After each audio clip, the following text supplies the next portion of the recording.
finally wins a reward challenge, and it's a little bit bittersweet. Not for them, but for Brandon. Because damn, they really did start winning as soon as you left, bro. Maybe he was bringing them down, I don't know. At least that's what I would have said before they lost that damn immunity challenge. Hey y'all, it's Nay. Welcome back to my little corner of YouTube. This video will contain spoilers for Survivor 45, episode 3. So if you haven't seen it yet and you don't want spoilers, save this video and come back after you do. Before you do go, make sure you like this video so I know you enjoyed it, and leave a comment if you have something to say. So, Lulu Tribe. I didn't even know where to start with them at this point. I think the whole damn tribe needs to pack it up. So they did win that reward challenge, and it was a great one because not only did they get food, which they desperately needed, but they got to raid another tribe's camp. Not that it really did them any good because they don't have flint and have not had flint, but they still got the fishing gear, so I guess they can look at the fish that they catch. So as soon as they get back from their last tribal council at the beginning of this episode, Emily starts doing the math on these votes, and she's like, yeah, one of y'all don't have a vote. And I think the person that does not have a vote is Sabiyah. And of course, that gets confirmed at tonight's tribal council when Sabiyah says, I didn't have a vote. I also want to say, I thought Emily broke her damn ankle when she was going through the ropes for that challenge. But then she got back up and I was like, okay, you're still good, right? Sabiyah. So before she got blindsided tonight, which I love to see. Oh, I love a blindside. She did decide to give Emily back. It's just so funny because they just got her out. Like, they didn't even play her. She was trying to play Kaleb, but it was still an epic blindside. She was not expecting it at all. So she gave Emily her shot in the dark back, which was very nice of her. She did not have to return that, and maybe she shouldn't have. Maybe she should have used her damn shot in the dark. So the reason that she decided that she wanted to get Kaleb out of the game is because he is very charismatic. She said that she felt like he was a beast, which, I don't know, I feel like I haven't really seen him do that much physically, but maybe he was being overshadowed by how terrible Brandon is. But yeah, she says he's a beast. I know that he is a beast socially, that's a fact. He is super charismatic. Reba Tribe even said it when he came to visit them, like, oh yeah, he's really charismatic, like he wants to talk to everyone, he's smiling all the time, he has the curls going, like everybody loves him. So I get why she wanted to get him out of the game. He's definitely gonna be a threat if he does make it post-merge and into top 5, top 4. I will say, I am happy that Emily decided to vote the way that she voted.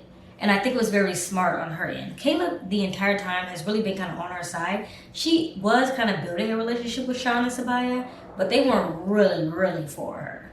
So it's better to stick with that person who's been loyal to you from day one, because that's going to take you further in the game, into the merge, and you know, beyond when you start talking about individual immunity challenges. So I think she was right to tell Kaleb, hey, heads up, you about to go home. And luckily for him, he believed her because he said he wasn't too sure. And that's only going to strengthen that relationship now. So Sean might want to be on the lookout because he was also blindsided. He didn't know Sabiyah was going home. So we did have to say farewell to Sabiyah, but I think she left in a great-ish way. It was pretty funny to watch her continue to check on that candle melting like it was a boiled egg and she didn't want it to explode. She was like, I think it's cooking now. And yeah, she's the first blindside of the season, and I just love a good blindside. So sad to see her go, but I'm happy with the way that she went. Kaleb, of course, got chosen to do the raid at Reba Tribe, and we already know that that's going to come with an advantage.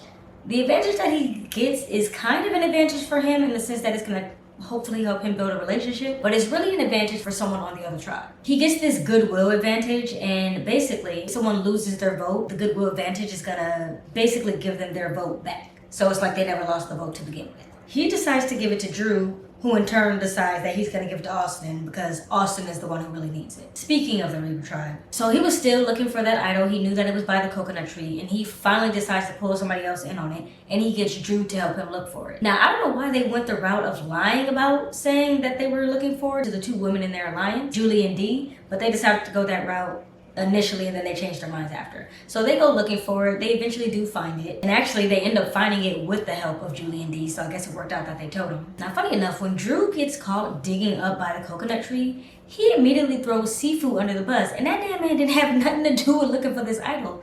So I don't know, I have feelings about that. I do like when people throw each other under the bus, but throw somebody under the bus that was at least related to it. You throwing this man was on the beach looking for seashells, and you over here talking about he was over here looking at the coconut tree. Like, I don't know. But I think that should be kind of a red flag for Dee and Julie in the sense that it means Drew is willing to throw people under the bus. They end up finding this very convoluted idol, but basically it's only good for one tribal council, unless the person who is using it, in this case it's going to be Austin, decides to give up a vote, in which case it'll take you to the merge. And if you decide to give up 2 votes, it'll take you to the top 5. Really, I shouldn't say it'll take you, I should say you can take it that far. Now, Austin, unless something completely crazy happens, isn't at risk of going home at all. 1, because he hasn't been to tribal council yet. 2, because he has numbers. He's in an alliance with Drew, Dee, and Julie. So that's, including Austin, that's 4 people. They have the numbers. The 2 people on the outside of that are Sifu and Jay.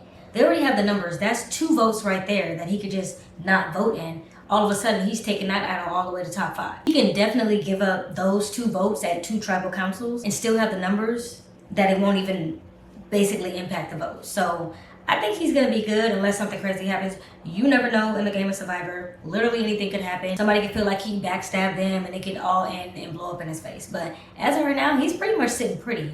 He's taking that all the way to top 5 if he makes it there. Now, I'm kind of upset that Jay didn't find the idol. Granted, she wasn't able to decipher the message on the flag, but something in me really, really wants her to win. I don't know. I do like when people play sneaky games, but I don't like the way that Austin, Drew, Julie, and Dee are playing for some reason. Maybe I need a little bit more time with Reba Tribe. We're just not seeing them a lot because really the focus is on Lulu because they're losing so much. So I'm still trying to keep an open mind, but my vote is with Jay right now, and I can't really put my finger on why, but that's just the first instinct that I have. We're only 3 episodes in, that might change, but as of right now, that's how I feel. Belo Tribe. So Bruce was getting a little aggy during the during the immunity challenge. He was kind of yelling at people, so he might be lucky that they won because he might have been going home. I get the feeling that he's probably just really, really passionate about these challenges, but you gotta know how to will that in. You gotta will that in, or people are gonna start taking that passion as you being a threat. And he might want to watch out because, like I said last week, Katurah is coming for his ass. And she's starting to get other people to be like, something a little wrong. Like, we don't really like Bruce, right? I don't know. Bruce definitely has people on his side, but Katurah's starting to dig, and she might be getting somewhere if he keeps on blowing up at people on challenges. So hopefully they keep winning and it won't be a problem. And then there's Jake. Jake had a whole ass seizure and nobody said anything. Like, did he not go to medical to get checked? He literally, when I saw it, I was like, is it glitching? Like, are we okay? Like, he just fell out into the sticks and nobody thought that that was a big deal. He's lucky he didn't pass out at any of these challenges, and they might want to check on my boy. So yeah, it wasn't really too much going on in this episode, mostly because it's Lulu losing again, and we knew one of them was gonna have to go regardless. But that's what we got. I'm really personally starting to get a little worried for Lulu. They're down to 3 people now. They only have Emily, Kaleb, and Sean left. I'm willing to bet Sean is next to go if they even make it. They're probably gonna have to put them on different teams. Has there ever been a situation where a tribe gets broken down so much that they no longer can go to tribal council? Because I actually would love to see what happens in that situation, and it feels like that might be what's about to happen with Lulu. I mean, at this point, they damn near can't even compete in a challenge. I will say this about Lulu. Whoever does end up making it to the merge with Lulu, or whoever gets put on a different tribe, if that's gonna happen, is going to have an exceptionally hard time because it's gonna be, the numbers are just not there. The other 2 tribes have full tribes. They are down to 3, and if they get split up, it's pretty much a done deal. They're an easy vote out unless they start. Kaleb might have a good chance, but Emily might not. And Sean, I don't really know how much of a game player he is either because I feel like he's just kind of there right now, but Lulu's gonna have to start getting real strategic. I think we did kind of see that tonight with the blind side of Sabiyah, but now waiting to see next week because Kaleb and Emily are gonna have to answer for that, and Sean might want to tread lightly because he might be next. Let me know what you thought about tonight's episode of Survivor. I'll be here each week to discuss each new episode. If you want to keep in touch outside of this video, subscribe to my channel or come hang out with us over on Discord, and I'll see you on this island next week. Subscribe. Damn, I'm also gonna put Julie and, who was it, Julie and Dee? He definitely would have been a threat, or he definitely would have. It was really funny for her. It was really funny to watch her checked on to the other 2, to the 2 girls and to the 2 women in there. So they already have the numbers. Like I said last week, they're gonna be down to, well, they are 3. No, because everybody else was out. Better at Coachella, I went to see Chica, she with the CC trip. Perfect. I took a seat on the ice, cold dawn. She handed me an ice blue bong.